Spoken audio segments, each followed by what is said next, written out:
Hello, my name is Meine. It is my distinct pleasure to appear before you to present my thoughts on studio practice and my approach to contemporary art. I'd like to thank you in advance for your time and interest. Over the last 2 years, I have come to understand a great deal about my own personal neuroses and my investment in artistic practice. As a child, I excelled in academics, in areas in which quantifiable degrees of success were measurable. Now, as an artist, some anxious part of me still feels compelled to produce a deliverable component in my work, in which the audience, in this case, you, receives a reward for the effort required to experience, contemplate, and understand it. I feel it is my responsibility to ensure that my work delivers something to you in exchange for your attention. In the context of this piece, I have created the video component located on the screen just over there to provide you with some moderate degree of entertainment. There, you'll see footage from a variety of performances by Beyonce Knowles.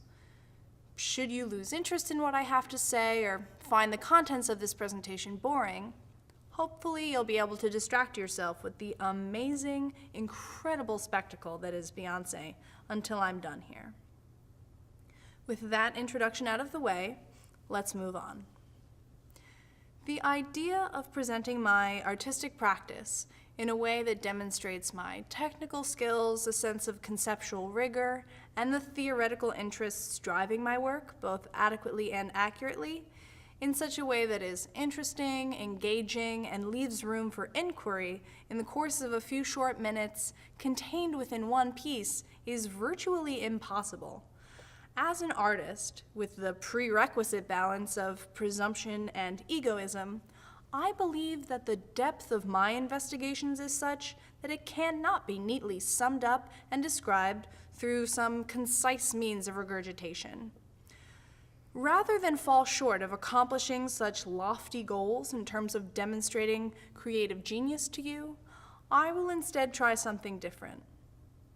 Many of my works often ask the audience to make an inconvenient or excruciating time commitment before I allow them in on the joke. Perhaps in this way, many of the statements I'm trying to make in my work can be described as shaggy dog stories, which is a form of joke involving a complex narrative structure, some irrelevant incidents, which culminates after some extenuating period of time with a typically pointless or absurd punchline. So with that in mind, rather than constructing this singular work to give you a cursory glimpse at what I'm trying to communicate artistically, I'm instead going to use this as an illustration of some of the ideas and tactics that I find central to my practice.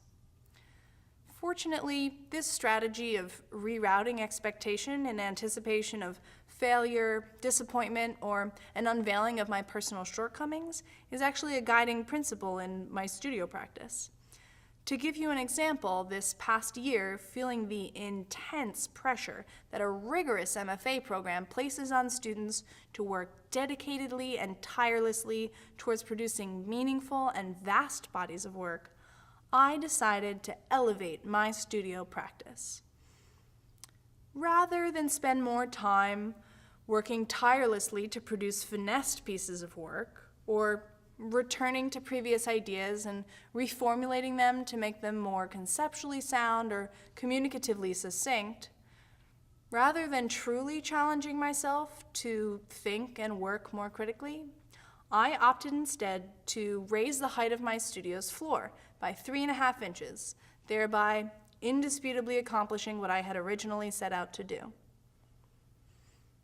Such flippant and antagonistic gestures serve as costumes, disguising an underlying insecurity in my own artistic merit and capacity to live up to an arbitrary standard of mythical creative genius. The burden of artistic endeavor, of constantly reinventing the wheel, of facilitating some formal or conceptual transformation, of engaging in magic making that results in a work of art is entirely unreasonable. It is for this reason that I have abandoned any aspiration towards such creative genius in my practice. Far more interesting to me is an attempt to imitate or simulate the end result with the bare minimum requirements. What is the least amount of brilliance or effort I need to exert in order to make something convincing?